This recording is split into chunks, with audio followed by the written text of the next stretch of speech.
और जो लोग राष्ट्रगान पर खड़े होने से इनकार करते हैं।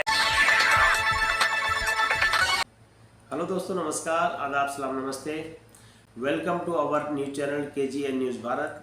आपका हमारे चैनल में हार्दिक स्वागत है और मैं हूं आपके साथ अरमान। मैं आज बात करूंगा गुजरात के अहमदाबाद में एक शर्मनाक घटना की। जी हां दोस्तों, 2 दिन पहले ही गुजरात के अहमदाबाद गरबा वेन्यू में एक शर्मनाक घटना हुई है जिसमें 4 मुस्लिम लड़कों को बेरहमी के साथ पीटा गया। पूरा मामला मैं आपको बताऊंगा और उसके बाद मैं अपने विचार रखूंगा। साथ ही गोदी मीडिया किस तरह से नफरत का प्रचार कर रहा है और उसकी नफरत के प्रचार से क्या समाज में इसका असर पड़ रहा है, वो सारी बातें मैं आपके साथ शेयर करूंगा।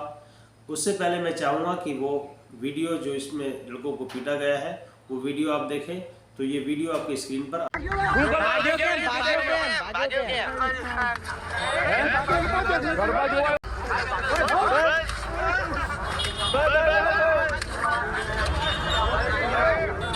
तो दोस्तों, देखा आपने किस तरह से 4 मुस्लिम युवकों को बेरहमी के साथ पीटा गया।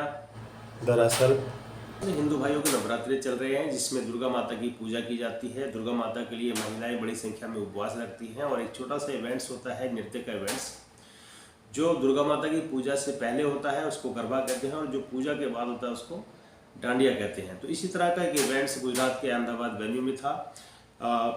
इसमें ज़्यादातर युवक और युवतियाँ उत्साह के साथ इसमें हिस्सा लेते हैं और इसी तरह से कुछ 2 या 4 मुस्लिम युवक भी थे जो वेन्यू में गरबा ज्वाइन करने के लिए जा रहे थे। उसी समय विश्व हिंदू परिषद के लोगों ने गेट पर ही उनको रोक लिया और बेरहमी के साथ उनको पीटा गया, जैसा कि आपने वीडियो में देखा। और इसके पीछे बाकायदा कुछ नफरती लोग हैं जो काम कर रहे हैं, असामाजिक तत्व हैं जो समाज में नफरत फैला रहे हैं।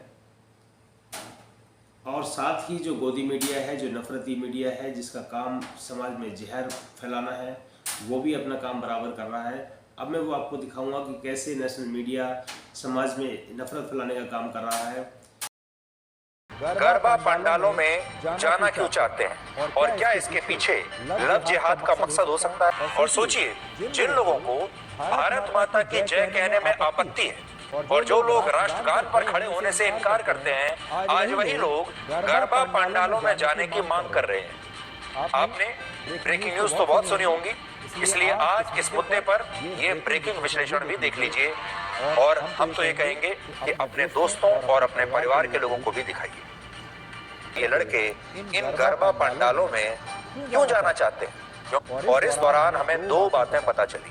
पहली बात ये कि ये सारे लड़के गरबा खेलने नहीं बल्कि वहां पर हिंदू लड़कियों से दोस्ती करने के लिए वहां पर आते हैं, क्योंकि जो गरबा नृत्य है वो एक ग्रुप में किया जाता है और इस दौरान ये लड़के हिंदू लड़कियों के बीच आसानी से घुल मिल जाते हैं, फिर उनसे दोस्ती करने की कोशिश करते हैं। बड़ी बात यह है कि जिन लोगों को भारत माता की जय कहने में आपत्ति है, जो लोग राष्ट्रगान पर खड़े होने से इनकार करते हैं, आज वही लोग गरबा पंडालों में जाने की मांग कर रहे हैं।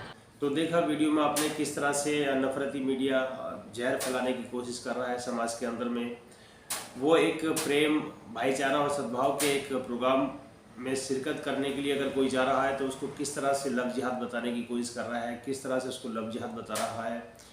और अब हम पूछना चाहते हैं कि क्या गरबा में अगर कोई ज्वाइन करता है, कोई मुस्लिम लड़का अगर उसको ज्वाइन करता है तो क्या वो लव जिहाद करने जाता है? तो हमें ये भी बताना चाहिए। जो ये सुधीर चौधरी साहब हैं, बहुत बड़े अपने आप को पत्रकार समझते हैं, इनसे बड़ा शायद कोई पत्रकार कोई नहीं है आज की डेट में। उनका ऐसा मानना है कि वो बहुत बड़े पत्रकार हैं, लेकिन कितने बड़े पत्रकार हैं ये जनता जानती है।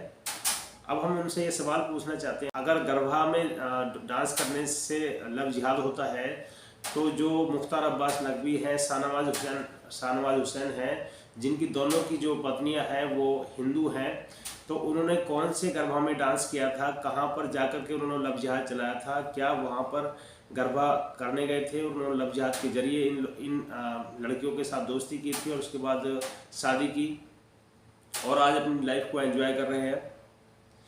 तो क्या कोई अगर किसी से मिलता है या किसी से कोई फ्रेंडशिप करता है या एक लड़का लड़की अगर दोस्ती करते हैं तो क्या वो लव जिहाद हो जाता है?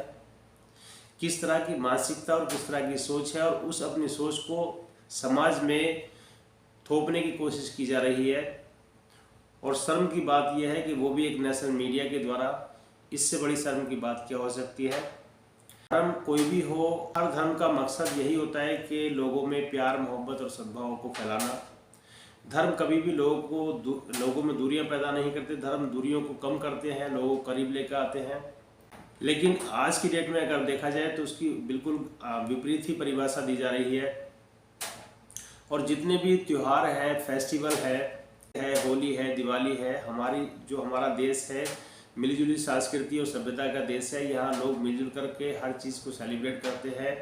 मसलन जो मुस्लिम भाइयों का जो ईद होता है उसमें हिंदू लोग शिरकत करते हैं, और जो हिंदू भाइयों की जो दिवाली होती है उसमें मुस्लिम लोग शिरकत करते हैं।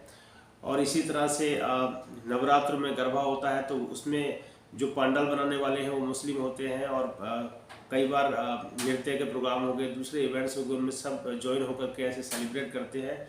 और ये एक बहुत पुराने समय से चला आ रहा है, क्योंकि हमारी जो भारत की सभ्यता और संस्कृति, उसकी जो पहचान है वो यही है कि हमारी सभ्यता और संस्कृति मिलीजुली संस्कृति और सभ्यता है, और यही हमारी पहचान और यही हमारी खूबसूरती है। लेकिन जो नफरती मीडिया है या कुछ असामाजिक तत्व जो समाज में फैले हुए हैं, जिनका काम नफरत फैलाना है, वो इस तरह से करने की कोशिश कर रहे हैं और समाज में दूरी पैदा करने की कोशिश कर रहे हैं। लेकिन बदकिस्मती ये है कि जो एजेंसियां हैं उनके ऊपर कोई कार्रवाई नहीं कर रही हैं। ऐसे लोगों पर सख्त कार्रवाई की जानी चाहिए, ताकि दो समाज के लोग आपस में प्यार मोहब्बत से रहें, एक दूसरे के करीब आएँ और नफरतों को कम किया जा सके। जय हिंद, जय भारत।